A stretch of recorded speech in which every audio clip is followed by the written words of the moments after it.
Nous allons maintenant voir quels sont les facteurs qui influencent la vitesse d'une réaction chimique, ce que nous allons appeler les facteurs cinétiques. Nous commençons d'abord par ce qu'on appelle la catalyse simple.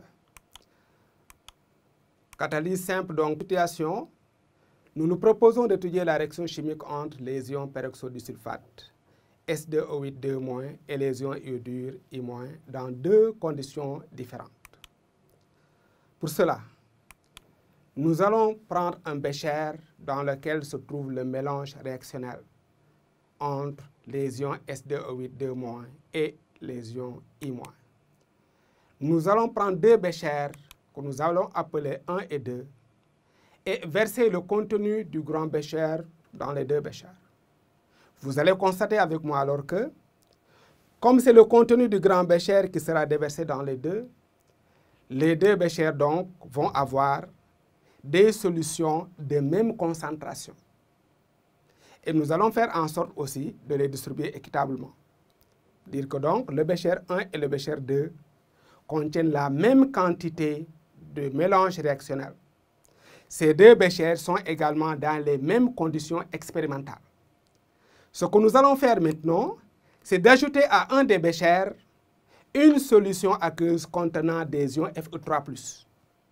Nous convenons d'ajouter dans le bécher 2 seulement une solution aqueuse contenant des ions Fe3+. Et le problème, ce sera de voir dans quel bécher 1 ou 2 la réaction chimique entre les ions S2O8 et les ions I- sera-t-elle plus rapide.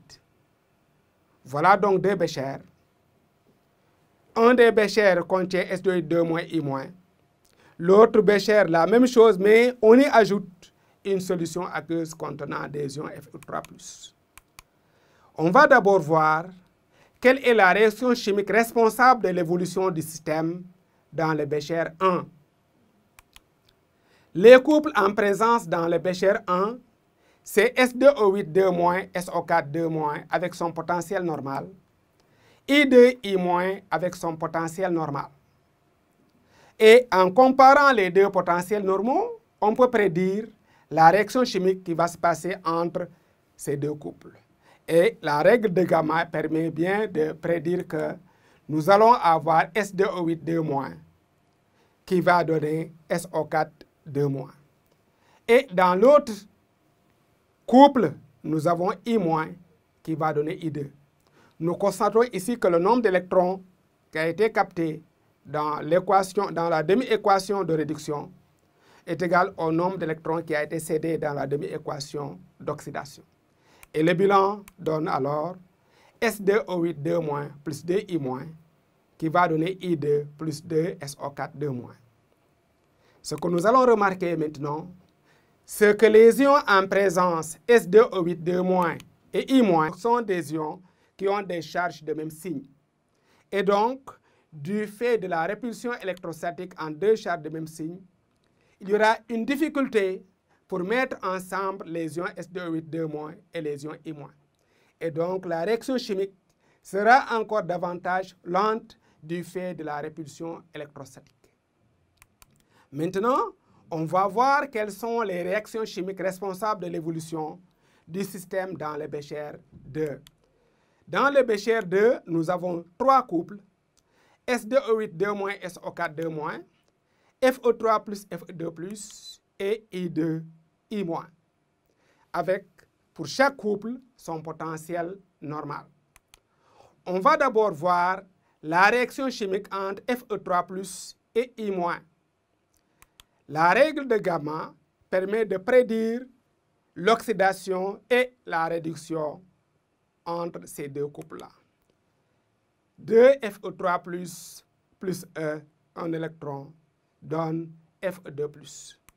Et pour l'ion I-, nous avons 2 I- qui va donner I2 plus 2 électrons.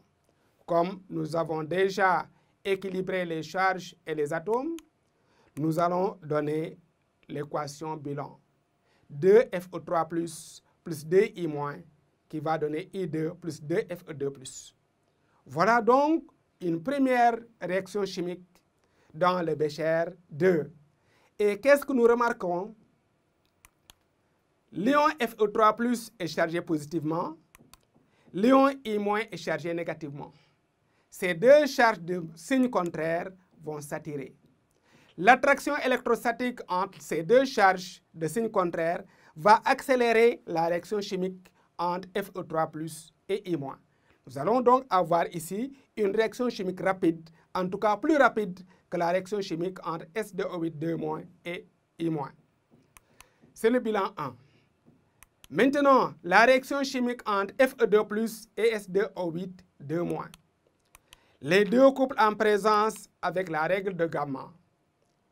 On peut, à partir de ces deux-là, déterminer la réaction chimique spontanée entre les deux couples en présence.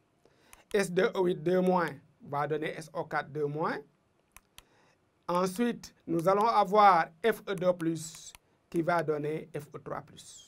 Le bilan de cette réaction va donner donc S2O8 plus 2Fe2+ qui va donner 2Fe3+ plus 2SO4 Là aussi, les espèces chimiques en présence sont Fe2+ et S2O8 Deux ions qui ont des charges de signe contraire et ces deux ions vont s'attirer. Là aussi, nous avons une attraction électrostatique entre deux ions chargés de signe contraire. Et cette attraction électrostatique va accélérer davantage la réaction chimique entre S2O8 et Fe2+. C'est comme si donc dans le bécher 2, nous avons deux réactions chimiques qui sont plus rapides que la réaction chimique dans le bécher 1. Je rappelle donc ce qui se passe dans le bécher 2. Un premier bilan entre Fe3+ et I-. Un deuxième bilan entre Fe2+ et S2O8 Et le bilan de ces deux bilans va donner donc S2O8 plus S2O8 plus 2I- qui vont donner I2 plus 2SO4 Ce sera donc le grand bilan. Nous remarquons que dans les deux bilans, il y a des ions qui apparaissent et qui disparaissent. Ces ions-là peuvent être simplifiés de part et d'autre. Et dans l'équation bilan, nous avons S2O8 plus 2I- qui va donner I2 plus 2SO4 Nous constatons que le bilan des deux bilans-là ressemble exactement au bilan de la réaction chimique dans le bécher 1. Tout se passe comme si alors la réaction chimique dans le bécher 1 est identique à la réaction chimique dans le bécher 2. Mais le déroulement de ces deux réactions chimiques n'est pas le même. Dans le bécher 1, la réaction chimique est ralentie par les ions qui se repoussent par des mêmes signes. Dans le bécher 2, nous avons deux réactions chimiques qui sont rapides du fait de l'attraction électrostatique. Et donc, tout se passe comme si la seule réaction chimique lente sans catalyseur, donc sans Fe3+, est remplacée par deux réactions chimiques plus rapides lorsque le catalyseur Fe3+ est présent. Cela peut se manifester davantage au niveau des courbes. Pour S2O8 plus 2I- qui va donner I2 plus 2SO4 nous avons une courbe de formation de I2 qui ressemble à cette courbe en noir. Et en présence de catalyseur Fe3+, nous avons une courbe qui ressemble à cette courbe en rouge. Nous remarquons que ces deux courbes ont la même limite. Cependant, la limite n'est pas atteinte au même moment. Pour la courbe en noir, la durée pour atteindre la limite est T1. Pour la courbe en rouge, la durée pour atteindre la limite est T2. Et nous remarquons ici que la durée T2 est bien inférieure à la durée T1. Et donc, avec le catalyseur, la réaction chimique est plus rapide que sans le catalyseur. En conclusion alors, les ions Fe3+ constituent le catalyseur de la réaction chimique entre S2O8 et I-. Les ions Fe3+ sont en solution et on parle de catalyse homogène. Nous constatons ici que les ions Fe3+ ne sont pas produits par la réaction chimique entre S2O8 et I-. Nous allons maintenant voir un autre type de catalyse qu'on appelle l'autocatalyse. Et pour cette autocatalyse, on va remarquer que le catalyseur pourrait être produit par la réaction chimique qui a lieu. Situation: on introduit dans un Erlenmeyer un mélange d'une solution aqueuse d'acide oxalique, H2C2O4, et avec une solution de permanganate de potassium K+, plus MnO4-. On répartit le mélange en deux parties égales dans deux béchers. On ajoute à l'un des béchers B une solution aqueuse d'ions contenant des ions Mn2+, et particulièrement une solution aqueuse de sulfate de manganèse Mn2+, plus SO4 2-. Voilà donc le mélange réactionnel entre l'acide oxalique et aussi l'acide présent dans l'oseille, et le permanganate de potassium. Dans le bécher B, nous avons l'acide oxalique et le permanganate de potassium, mais nous ajoutons dans le bécher B une solution aqueuse contenant des ions Mn2+. Alors, la consigne: dans lequel des deux béchers la décoloration sera plus rapide? Voilà les deux béchers donc qui ont la même coloration, qui est la couleur violette. Quel est le responsable de cette couleur violette? Ce sont les ions MnO4-. Les ions Mn2+ sont incolores. L'équation bilan de la réaction: 2MnO4- plus 5H2C2O4 plus 6H+, donne 2Mn2+, plus 10CO2 plus 8H2O. Nous remarquons ici alors que les ions Mn2+ ont été introduits dans la solution, mais il y a aussi des ions Mn2+ qui sont produits par la réaction chimique dans les béchers. Nous allons observer ensemble l'évolution des contenus des deux béchers. Vous allez regarder avec moi alors les deux béchers et on va constater ensemble, est-ce que les deux béchers vont se décolorer en même temps ou est-ce qu'il y aura un bécher qui va se décolorer le premier? On y va?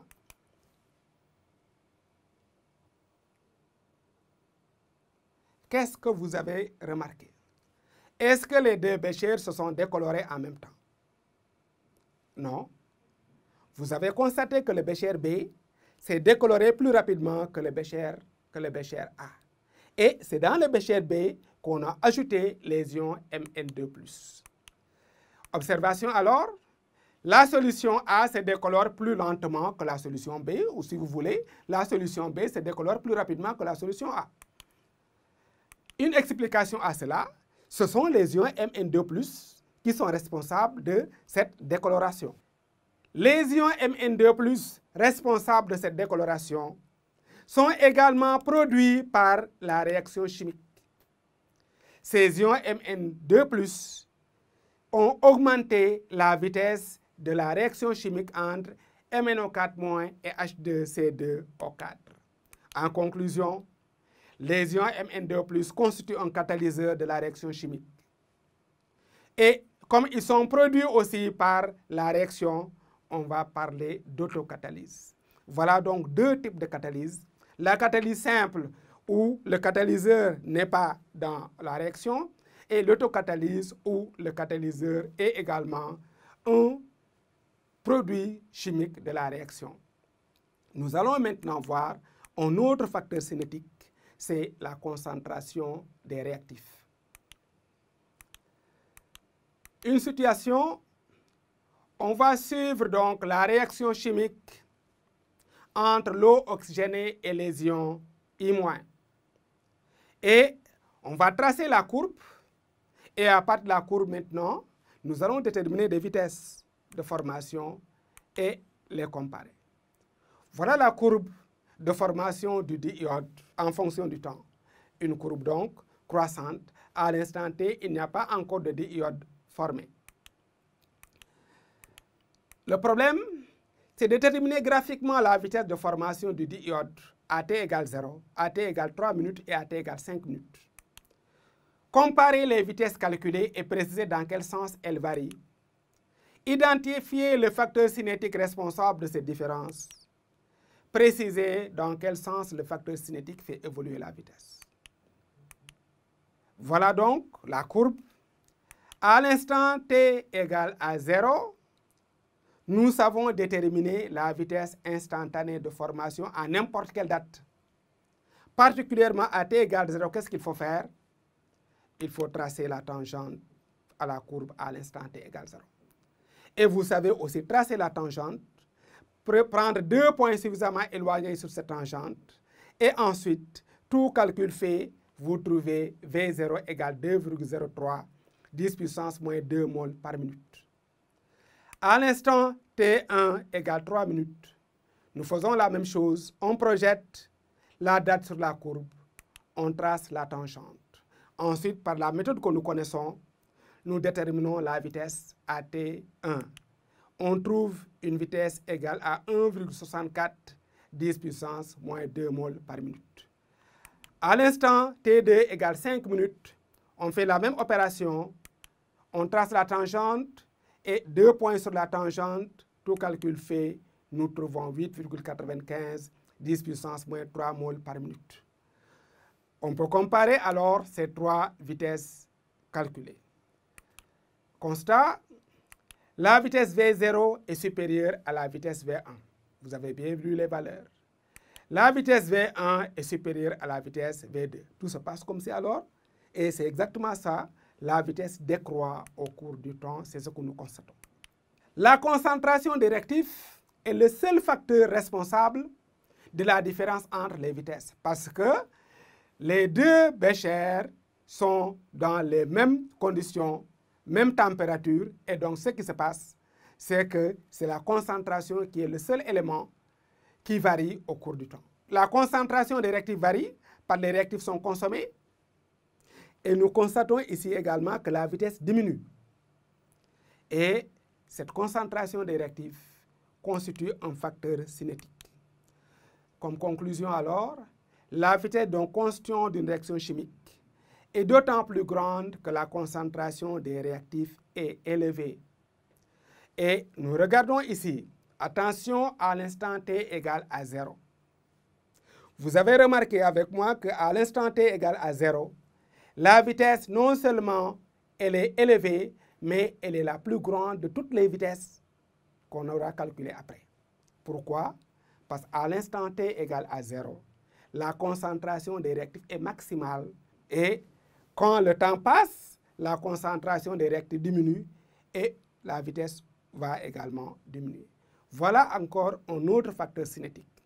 Ce ne sont pas tous les facteurs cinétiques. Il y a d'autres facteurs cinétiques, tels que la température, et les facteurs cinétiques vont permettre de justifier l'évolution de la vitesse d'une réaction chimique lente au cours du temps, que la réaction chimique soit réversible ou qu'elle soit totale.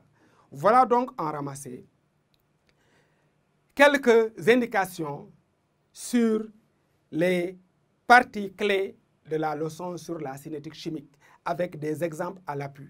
Vous pourrez alors vous appuyer sur ces exemples et faire d'autres exercices de cinétique chimique relatifs aux évaluations.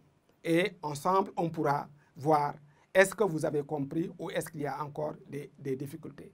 Et dans les séquences qui vont venir, nous allons ensemble réviser aussi sur les autres parties de la physique et de la chimie pour vous permettre de bien réussir vos évaluations. Je vous remercie.